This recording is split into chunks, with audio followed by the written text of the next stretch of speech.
शरद पवारांनी मोदींना तिखट सवाल विचारला। नेहरू गांधी परिवाराने देशासाठी दिलेल्या योगदानाच्या 1% तरी योगदान हे मोदींनी दिलाय का, असा सवाल पवारांनी केला। मोदींनी नेहरू गांधी परिवारावरची टीका थांबवावी असंही आवाहन त्यांनी केलेलं आहे। आप सब पर भारे भरोसे की तुम्ही तुमच्या व्यक्तिगत जीवनात स्वातंत्र्याच्या पूर्ण काळात असो किंवा नंतरच्या काळामध्ये असो, नेहरू कुटुंबियांनी गांधी कुटुंबियांनी जे काही योगदान दिलं त्याच्या 1% योगदान तुम्ही दिलं का, याचं उत्तर तुम्हाला द्यावं लागेल।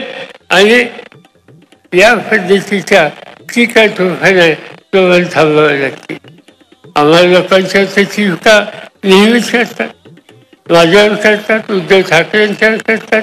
आम्हाला काही चिंता नाही, त्यांच्याकडे सांगण्यासारखं काही नाही।